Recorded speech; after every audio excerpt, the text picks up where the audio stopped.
இன்னொரு வாழ்க்கை துணைவரை தேர்ந்தெடுக்கிறது காரணம் எதென்று சொன்னா, உடலியல் ரீதியாக இல்லற வாழ்வில் ஒரு மனைவி ஒரு கணவனுக்கு கொடுக்கக்கூடிய அந்த இன்பத்தில் ஒரு கணவன் திருப்தி இல்லாமல் போவதுதான்.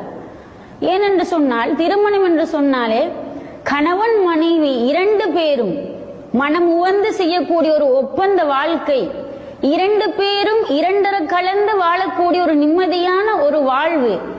அந்த வாழ்க்கையில் இரண்டு பேருக்கும் இருக்கக்கூடிய அந்த உடல் பசி நிவர்த்தி செய்யப்படுகிறது. இரண்டு பேருக்கும் இருக்கக்கூடிய அந்த அன்பு பரிமாற்றம் செய்யப்படுகிறது. இரண்டு பேருக்கும் இருக்கக்கூடிய காதல் பரிமாற்றம் செய்யப்படுகிறது. இப்படியான ஒரு உன்னதமான ஒரு நோக்கம் அங்கே நிறைவேற்றப்படுகிறது.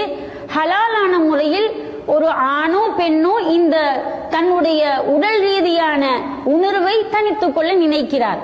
இப்படி இருக்கும் போது இரண்டு சாராரும் எந்த நோக்கத்துக்காக அவர்கள் திருமணத்தை முடித்தார்களோ அந்த நோக்கம் நிவர்த்தி செய்யப்படாவிட்டால் கணவனோ மனைவியோ வழி தவற வாய்ப்பு இருக்கிறது. கணவனும் அப்படிதான். நாங்கள் இந்த இடத்தில் பெண்களுடைய நிலைகளை நாங்கள் சிந்திக்கிறோம். அப்போ ஒரு ஆண் இருக்கிறாரு, அந்த ஆண் எதிர்பார்க்கக்கூடிய அந்த இன்பத்தை ஒரு மனைவி கொடுக்கவில்லை என்று சொன்னாள், ஒரு மனைவியிடம் எதிர்பார்க்கக்கூடிய உடலியல் ரீதியான தேவையை ஒரு மனைவி செய்யாவிட்டால் அந்த கணவன் என்ன செய்ய பார்ப்பாரு?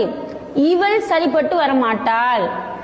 7 வருஷம் கல்யாணம் முடிச்சு 7 வருஷம் ஆகிருச்சு, கல்யாணம் முடிச்சு 10 வருஷம் ஆகிருச்சு, இதுவரைக்கும் ஒரு நாள் கூட இவள் மூலமா நான் சரியான இன்பத்தை அடையவில்லையே, நானும் பார்த்து பார்த்து எத்தனை நாள் பொறுத்திருப்பது என்று சொல்லி சில நேரங்களில் மனைவியை விவாகரத்து செய்து இன்னொரு பெண்ணை திருமணம் முடிக்கிறார். எதற்காக என்று சொன்னால், தன்னுடைய உடலியல் ரீதியான தேவையை நிவர்த்தி செய்வதற்காக. ஆண்களும் இந்த மாதிரியான பிழைகளை விடுவதனால் பெண்களும் மறுமணம் செய்கிறார்கள். ஆனா நாங்க இன்னைக்கு பார்க்கிறோம் என்னன்னு சொன்னா, பெண்களுடைய விடயத்தை தான் நாங்கள் பார்த்து கொண்டு இருக்கிறோம். அந்த வகையில் பெண்கள் உடலியல் ரீதியான அந்த நோக்கத்தை, அந்த உடலியல் ரீதியான தேவைகளை கணவனுக்கு ஒழுங்கான முறையில் கொடுக்கவில்லை என்றால் கணவன் என்ன செய்ய பார்க்கிறான்? இன்னொரு பெண்ணை நாட வேண்டிய தேவை இருக்கிறது அவனுக்கு. அப்ப ஒண்ணு விவாகரத்து செய்யறாங்க, இல்லாவிட்டால் என்ன செய்ய பார்க்கிறாங்கண்டா மனைவியை விவாகரத்து செய்ய முடியாது. ஏனென்று சொன்னா மனைவி குழந்தைகள் இருக்கும், அந்த குழந்தைகளுக்கு ஒரு தாய் வேண்டும், அப்படி என்ற சில காரணங்களுக்காக மனைவி விவாகரத்து செய்யாமல், மனைவிக்கு தெரியாமல் இன்னொரு பெண்ணோடு தொடர்பு கொண்டிருப்பாங்க. இப்படியான சில சூழ்நிலைகளை எல்லாம் நாங்கள் பார்க்கிறோம். இதற்கு காரணம் என்ன?